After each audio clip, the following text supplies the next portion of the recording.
أعوذ بالله من الشيطان الرجيم بسم الله الرحمن الرحيم وظللنا عليكم الغمام وأنزلنا عليكم المن والسلوى كلوا من طيبات ما رزقناكم وما ظلمونا ولكن كانوا أنفسهم يظلمون۔ ترجمہ کنز الایمان۔ اور ہم نے ابر کو تمہارا صحباں کیا اور تم پر من اور سلوہ اتارا، کھاؤ ہماری دی ہوئی ستھری چیزیں، اور انہوں نے کچھ ہمارا نہ بگاڑا، ہاں اپنی ہی جانوں کا بگاڑ کرتے تھے۔ ترجمہ کنز العرفان۔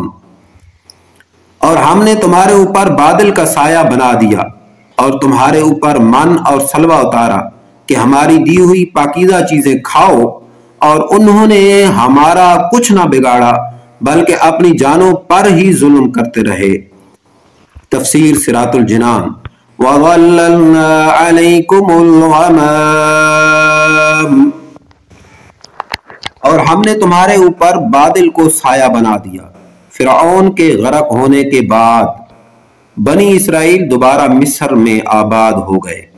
کچھ عرصے بعد حضرت موسیٰ علیہ السلام نے انہیں حکم دیا کہ حکم الہی ہے، ملک شام حضرت ابراہیم علیہ السلام اور ان کی اولاد کا مدفن ہے، اور اسی میں بیت المقدس ہے، اسے عمالقہ قبیلے سے آزاد کرانے کے لیے جہاد کرو اور مصر چھوڑ کر وہیں وطن بناؤ۔ مصر کا چھوڑنا بنی اسرائیل کے لیے بڑا تکلیف دہ تھا۔ شروع میں انہوں نے ٹال مٹول کی، لیکن جب مجبور ہو کر حضرت موسیٰ اور حضرت ہارون علیہ السلام کی معیت میں روانہ ہونا پڑا تو راستے میں جو کوئی سختی اور دشواری پیش آئی تو حضرت موسیٰ علیہ السلام سے شکایتیں کرتے۔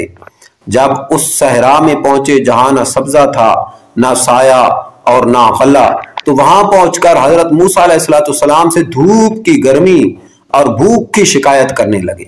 حضرت موسیٰ علیہ السلام نے دعا فرمائی، اللہ تعالیٰ نے اس دعا کی برکت سے ایک سفید بادل کو ان پر سائبان بنا دیا جو رات دن ان کے ساتھ چلتا، اور ان پر ایک نوری ستون نازل فرمایا جو کہ آسمان کی جانب سے ان کے قریب ہو گیا اور ان کے ساتھ چلتا، اور جب رات کے وقت چاند کی روشنی نہ ہوتی تو وہ ان کے لیے چاند کی طرح روشن ہوتا، اور ان کے کپڑے میلے اور پرانے نہ ہوتے، اور ناخن اور بال بھی نہ بڑھتے تھے۔ تفسیر جمل البقرہ۔ وَأَنزَلْنَا عَلَيْكُمُ الْمَنَّ وَالسَّلْوَىٰ، اور تم پر من اور سلوہ اتارا۔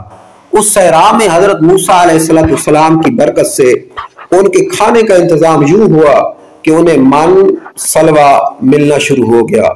من و سلوہ کے بارے میں مفسرین کے مختلف اقوال ہیں۔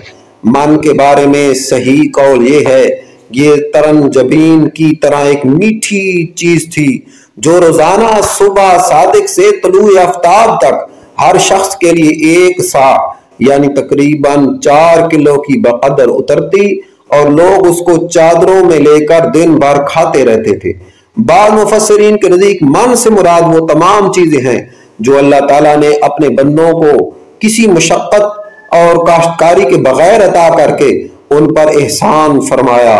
سلوہ کے بارے میں صحیح قول یہ ہے کہ یہ ایک چھوٹا سا پرندہ ہے، اور اس کے بارے میں ایک قول یہ بھی ہے کہ یہ پرندہ بھنا ہوا بنی اسرائیل کے پاس آتا تھا، اور ایک قول یہ بھی ہے کہ جنوبی ہوا اس پرندے کو لاتی اور بنی اسرائیل اس کا شکار کر کے کھاتے۔ یہ دونوں چیزیں ہفتے کو بالکل نہ آتی، باقی ہر روز پہنچتی، جمعہ کو دگنی آتی، اور حکم یہ تھا کہ جمعہ کو ہفتے کے لیے بھی جمع کر لو، مگر ایک دن سے زیادہ کا جمع نہ کرو۔ بنی اسرائیل نے ان نعمتوں کی ناشکری کی اور ذخیرے جمع کیے، وہ سڑ گئے اور ان کی آمد بند ہو گئی۔ یہ انہوں نے اپنا ہی نقصان کیا کہ دنیا میں نعمت سے محروم ہوئے اور آخرت میں سزا کے مستحق ہوئے۔ وَإِذْ قُلْنَا ادْخُلُوا هَٰذِهِ الْقَرْيَةَ فَكُلُوا مِنْهَا حَيْثُ شِئْتُمْ رَغَدًا وَادْخُلُوا الْبَابَ سُجَّدًا وَقُولُوا حِطَّةٌ نَغْفِرْ لَكُمْ خَطَايَاكُمْ وَسَنَزِيدُ الْمُحْسِنِينَ۔ ترجمہ کنز الایمان۔ اور جب ہم نے فرمایا اس بستی میں جاؤ، پھر اس میں جہاں چاہو بے روک ٹوک کھاؤ، اور دروازہ میں سجدہ کرتے داخل ہو، اور کہو ہمارے گناہ معاف ہوں، ہم تمہاری خطائیں بخش دیں گے، اور قریب ہے کہ نیکی والوں کو زیادہ دیں۔ کنز العرفان۔ اور جب ہم نے انہیں کہا کہ اس شہر میں داخل ہو جاؤ، پھر اس میں جہاں چاہو بے روک ٹوک کھاؤ، اور دروازے میں سجدہ کرتے داخل ہونا، اور کہتے رہنا ہمارے گناہ معاف ہوں، ہم تمہاری خطائیں بخش دیں گے، اور عنقریب ہم نیکی کرنے والوں کو اور زیادہ عطا فرمائیں گے۔ تفسیر صراط الجنان۔ وَإِذْ قُلْنَا ادْخُلُوا هَٰذِهِ الْقَرْيَةَ، اور جب ہم نے کہا کہ اس شہر میں داخل ہو جاؤ، اس شہر سے بیت المقدس مراد ہے، یا اریحہ جو بیت المقدس کے قریب ہے، جس میں عمالقہ آباد تھے اور اسے خالی کر گئے تھے، وہاں غلے میوے بکثرت تھے۔ اس بستی کے دروازے میں داخل ہونے کا فرمایا گیا، اور یہ دروازے ان کے لیے کعبہ کی طرح تھے، اور اس میں داخل ہونا، اس کی طرف سجدہ کرنا گناہوں کی معافی کا سبب تھا۔ بنی اسرائیل کو حکم یہ تھا کہ دروازے میں سجدہ کرتے ہوئے داخل ہوں، اور زبان سے حطۃ کہتے جائیں۔ یہ کلمہ استغفار تھا۔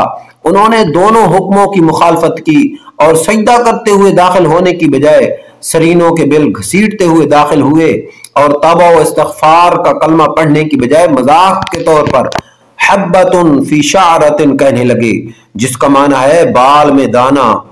اس مذاق اور نافرمانی کی سزا میں ان پر طاعون مسلط کیا گیا، جس سے ہزاروں اسرائیلی ہلاک ہو گئے۔ صدق اللہ العظیم۔